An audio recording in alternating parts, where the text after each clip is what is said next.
I woke up and for some reason there was Donald Trump on my computer. I left the computer on and he was saying how the whole world looks up to the US for solutions. And by Easter, which is the first week of April, we're now like at the end of March, there's going to be, that's the deadline, that's the timeline. And then they're going to find a solution to this virus.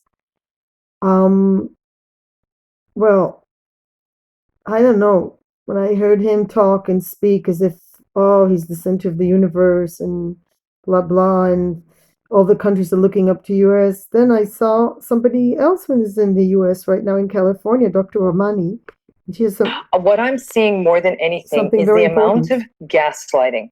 I'm going to be frank with you, and I'm just going to say this. I actually think part of the reason this epidemic is spreading as quickly as it is because of narcissism. People who are entitled, people who are arrogant, people who think they know better, people who don't care that other people will get hurt by their carelessness. That's narcissism, gang. Once again, Dr. Ramani, once you have a hammer, everything's a nail. But I'm watching all of this unfold from what world leaders are saying to how people are keep going to the beach. I had actually taken a drive and I had no intention of getting out of my car this weekend because myself, my family were going stir crazy. And I said, we cannot get out of the car. It's irresponsible. So we just took a drive, like almost like this 30-mile loop. Part of it would take us by the ocean. I was in bumper to bumper traffic, and LA is actually a hot spot for this. There are places you could go where maybe only one other person walking around, or even in my own neighborhood, no one's walking around. And yet, people were congregating. This is, again, the absolute disregard is nothing but narcissism. Thinking you know better than people whose entire careers have been focused on epidemiology and infectious disease. We know what this looks like in our own lives. So, again, everyone, please do your part. Please keep those around you safe. But the thing I'm hearing about people I know in narcissistic relationships of every kind is that their partners keep gaslighting them times 100 now. This thing isn't that bad. Stop telling me to wash my hands. And I want to I want to jump in here and say that's a problem. People have different points of views and there should be very clear guidelines. When they say to wash hands, we should wash hands. And I feel like people really don't know whether the masks help. Like you go to the supermarket, they give you gloves. And the question is, if wearing gloves is going to help. I am not convinced because if they tell you that the best thing you could do is wash your hands properly, and then they give you gloves. And I was talking to the falafel man, and he said he doesn't work with gloves because he said if I work with gloves, then I'm just going to. It's not the most hygienic thing. The most hygienic thing is to wash hands, and that's what our prime minister told us to wash hands. Um, Not that I trust any political leader like 100%, but this is the instruction that has been given by the health administration to wash hands. And they give out gloves, which I'm not sure. And I asked the supermarket lady, the cashier with the gloves, and she says, I'm not convinced this is going to help because I keep having to change gloves. I mean, otherwise it's not effective, is it? And there has to be clear direction. Like, and if there's people arguing, it's just not very effective and not helpful. And it's also very stressful.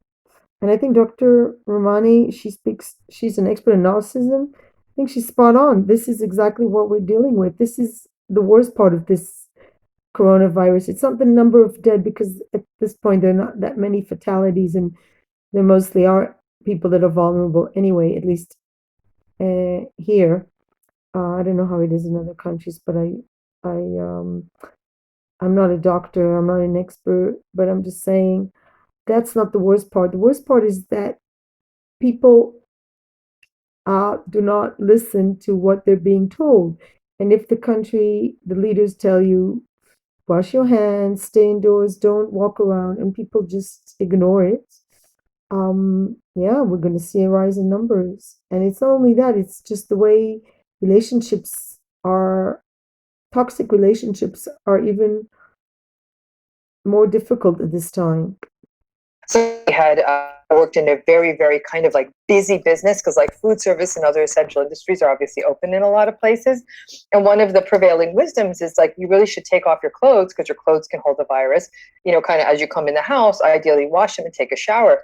And he wouldn't do that. He'd plop right on the bed in his and and then he kept saying you're crazy, you're obsessive compulsive, all of that. So it's all those usual themes that are all coming out again. So I am finding this absolutely it's not fascinating, it's troubling, let's call it what it is, that people who are already feeling anxious, and as we know, people who are experiencing Dr. any Ramani. form of the long-term harm of being in a narcissistic relationship, anxiety is high on that list. Okay, so let's go ahead and start with questions. And I want you to keep in mind, even though what's happening in the world is central on everyone's mind, these relationships are going to be long after this pandemic is done. So, the regular questions are going to help all of us. So, someone asks here, my narcissistic father tries to talk to me and tries to engage when I'm actually talking to my mother, and I still don't want to after having distanced myself from him.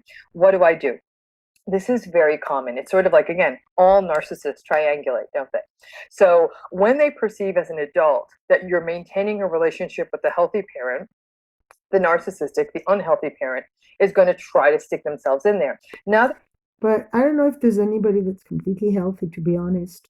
But yet, it is true that people that are narcissistic, they don't really care about harmony. They don't really care about working together. They separate. an adult, unlike when you were a child, you have a different kind of a power too to say, yeah, no, I'm not going to talk to you. But they'll keep trying to insert themselves. The most common of which you are able to create experiences where you can talk to your mother where he's not around. The problem is many times in these long-term narcissistic relationships where you have a triangulating narcissistic parent, then you often, the other parent sadly can often be quite codependent and in this dynamic. So the other parent, the non-narcissistic parent, may feel guilty at not including that other parent. And then once again, you've done all this hard work of boundaries and gray rock and all of that, and they keep breaking that. You can definitely let the healthier parent know you don't want that. You have to keep setting boundaries. At some level, though, you also have to be gray rock with the dad while being authentic with the mom, which is literally like psychological Pilates, having to move yourself in all these different positions.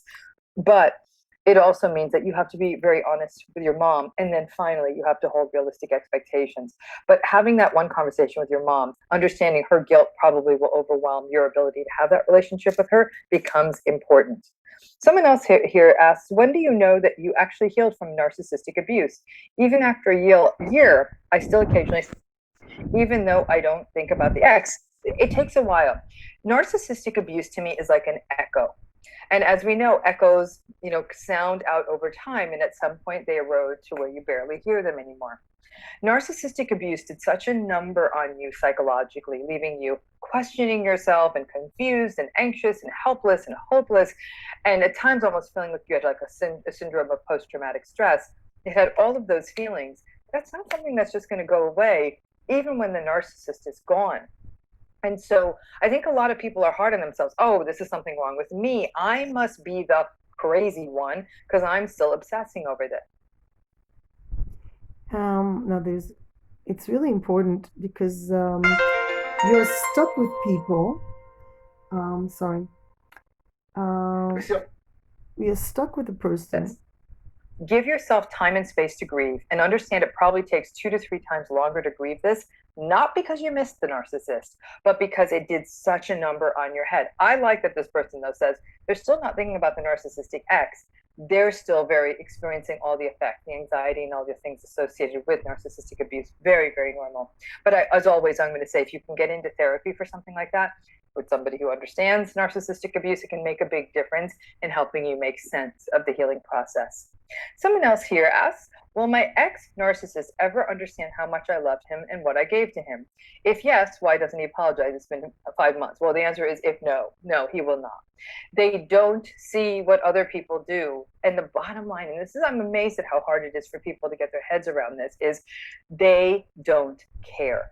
Because if they had to care, it would render them so vulnerable. If they actually had to care about your feelings and other people's feelings and make themselves vulnerable enough to receive those feelings, forget about it. They won't do it. people will waste weeks, months, years, lifetimes waiting for the narcissist to get it. They're not going to get it. It doesn't mean your love isn't valid. It doesn't mean that all the things you did were not magnificent. They just were not worthy recipients. It's like, I don't know, somebody who doesn't know anything about wine, and you put an amazing glass of wine in front of them, the person's like, okay, and they won't appreciate it. This is a I think it's important because this time people are reaching out, maybe family members, um, people they were close to, people that they're related to, right? People they either by marriage or people that in a relationship and had a friendship with, and all of a sudden they realize, oh my gosh, this person is not just social distancing themselves, but really disconnecting completely, like not caring how I'm doing in a very tough time. And we have to remember that this is narcissism. A narcissist doesn't see anyone else but themselves, doesn't care how anyone else feels. And it is a disability. It's like a person being unable to hear or see. It's a person that is unable to have empathy, that is unable to feel for another person and to show interest in another person unless they have something to gain. greater example, because wine is just wine, but your love is a very sacred thing. They just don't get it. They don't see all the things you did, how you went the extra mile. So don't wait for it, because it's, and you could really frustrate yourself. And the fact is, narcissists are so manipulative. The clever ones will hoover you by saying, oh yeah, I appreciate everything you did. I'm sorry, I was so stressed and distracted. I didn't tell you, but I really noticed it. Boom, that's what you want to hear. You go back in, and now you're in for round two. Someone asks, how do you cope of a narcissist not reaching out during such time? This is a fantastic question, because I cannot begin to tell you how many people think, oh my goodness, the world is collapsing. It's like a war. If ever there was a time the narcissist was going to wake up and see how important love and family and honesty and Exactly. integrity are, this is it. Here's the great test. I'm going to tell you now, every narcissist I work with, every relationship I work with that has a narcissist in it, ain't none of these narcissists learning. In fact, they're behaving worse than ever. Wow. They literally think the pandemic is about them. It was brought into the world specifically to inconvenience them. Oh my gosh, this has screwed up everything. I can't go to my favorite bar. I can't have this party. I had to cancel my vacation. Exactly. Why is the virus out to get me? To which I'm like, really? You really think that this virus is out to get you? They kind of do. And so, yeah, I recently got a message from someone. I mean, I heard of a message. I didn't actually receive it personally. That, oh, I had tickets to a concert and now it's not happening. Oh, isn't that a tragedy? People are not feeling good. People are ill. People are struggling with a difficult situation of having to stay indoors. And it's like, oh, I can't go to a concert. And there's no reaching out, there's no asking, there's no trying to help the other person in any practical way, whether it's financial support, whether it's being consistent, because a narcissist will never ever think about anybody but themselves. Makes you wonder, they're not even reaching out, they're not trying to communicate, they're not trying to make sure I'm okay. Why would they? Why would all of a sudden this turn them into good people? In fact, like I said, if anything, it's going the other direction of them not listening. They're the ones who keep gathering and doing this other stuff. So I think for a lot of people, this pandemic is a wake-up call that the narcissists in their lives actually really don't care. And as it's not about you. The key really becomes you not seeing it as being about you, like somehow you're not valid or your love's not good, but rather that your love's magnificent. They just were not worthy recipients of it. And there's another stage of grief that's going to happen as this whole pandemic happens, as people are like, wow, this person is simply not reaching out to me. Even in the midst of this, they're not checking in. I think a lot of people are sitting by their phones thinking, this is it. The narcissist is going to care about me, and they're going to see now that the world is on the brink that this will be our moment. It's not going to be your moment. It should be the moment for you to wake up to the fact that you deserve better. So Exactly.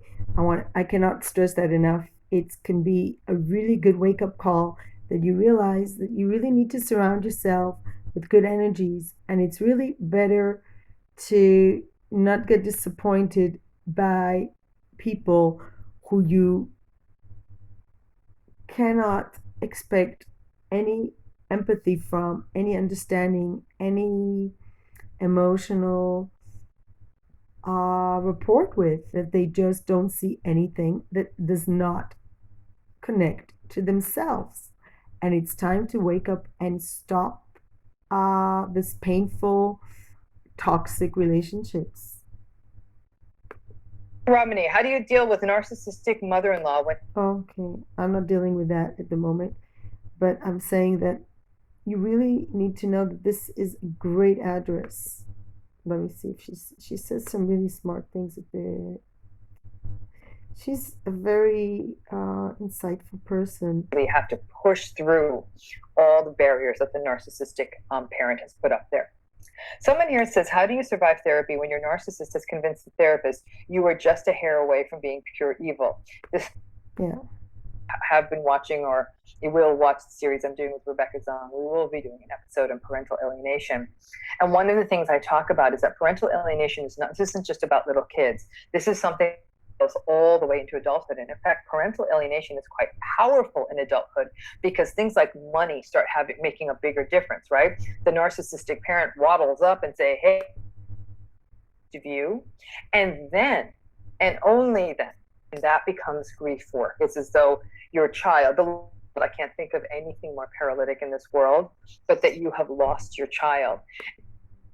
Is a good guy.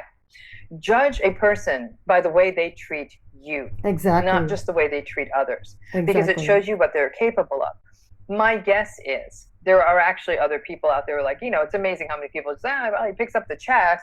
I don't know what kind of guy he is in a relationship, but he picks up the check. It's amazing how much goodwill you can get from picking up the check.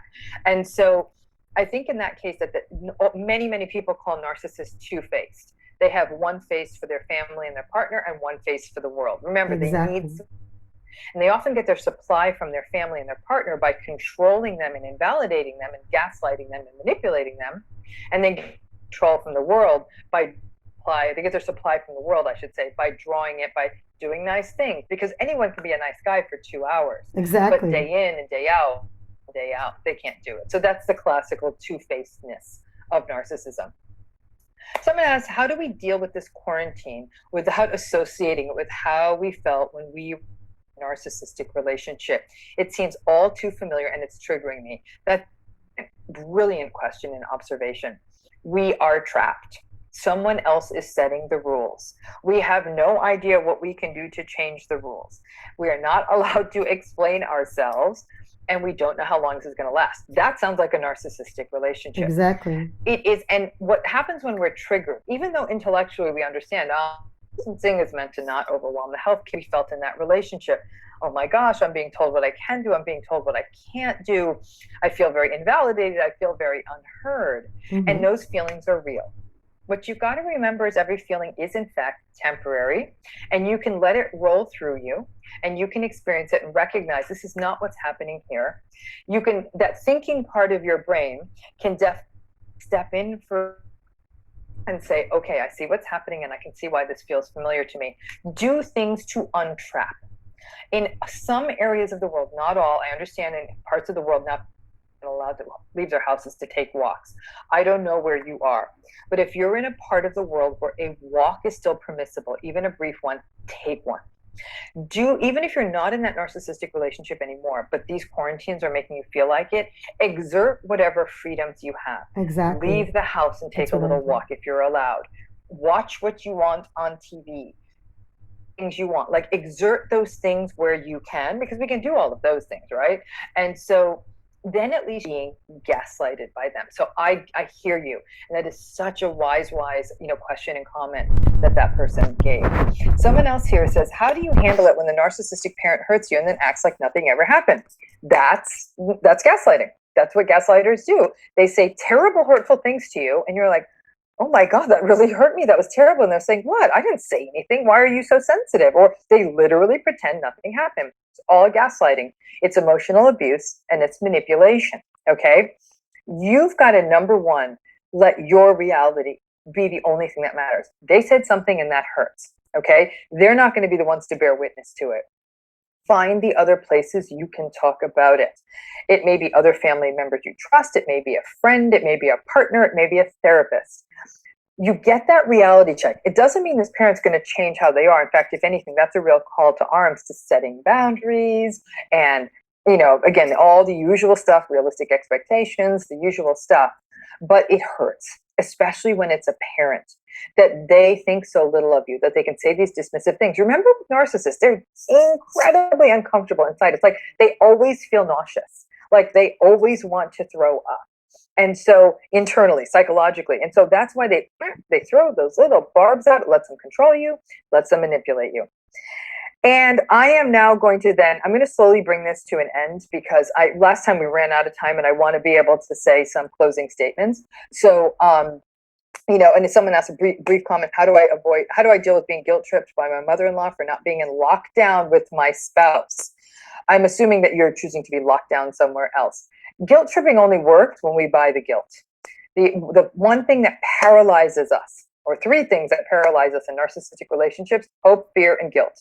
We feel guilty about either hurting the narcissist or hurting the people around them or looking bad. Got to let that go. Guilt is something you create in your mind that almost makes all of us into little mini codependents in a way. We got to let that go, especially at this difficult time. Those of you who are having your reality still questioned by the people close to you, and this may not just be partners, it could be family members, everyone's having very different reactions. But I'm going to tell you almost universally, because I do work with a fair number of narcissistic clients and consult on a lot of cases, it's the narcissists that are minimizing this. This isn't this big a deal. We should all be going back to work. This is really inconvenient. I'm not going to wash my hands. I mean, really, again, narcissists don't like other people setting the rules. And what's happening in the world now is other people are really setting rules at a level we're not accustomed to. The people who keep breaking them are the ones who may very well be bringing this into our houses. And so if ever there was a time for you to fight and advocate for yourself, this is the time. But for some of you, I recognize that that is not always possible. So again, we're going to keep trying to do these lives every week, because I know a lot of people just don't even have places to turn. Either they're losing jobs that can't afford therapy. This is not a substitute for therapy. It's meant to be a place to get questions answered, and sometimes that's what people need. We're going to be putting out more videos and video series. Like, I want to be able to help you through this unique piece of it. Everyone's talking about anxiety and stress and uncertainty, which are all really, really important. But this part about difficult relationships is unique. And to that end, those of you who follow Red Table Talk, you can catch me on there tomorrow. I'll be doing more of the drone's eye view of talking about anxiety. So Dr. Ramani really helps by explaining that what you're experiencing is not unique. Narcissists will always question you or control. And I was just feeling like I can see this is like a test to relationships. Like, even people live around here, you don't have to necessarily engage in a conversation with someone, but you can just recognize and see them and just wave from far away. And there are people that don't do that, and there are people that do. So just go with whatever validation you find within yourself to say, I'm okay, I'm trying to do the best I can. And yes, I also feel guilty for going outside, but right now I realize that I do need to go along with rules, and I realize that I can't do what other people are doing, but I have to go along with what the experts recommend. And if washing hands is important, I'm going to be washing my hands. If keeping distance is important, I'm going to be keeping my distance. I am going to stay inside more and more. And I do have dogs I have to walk. I will walk the dogs, but I will not take long walks. I will not stay outside for a long period of time. Somehow I feel also intuitively that this is not the right thing to do at this point. And maybe we could use this time to make the best of it. And rather than to just kill time, let's not kill time, but let's try to live through time. Let's try to do all those things that we need to do, whether it's reading books, whether it's putting energy in things that you love to do, and focus on that. Peace, light, and love.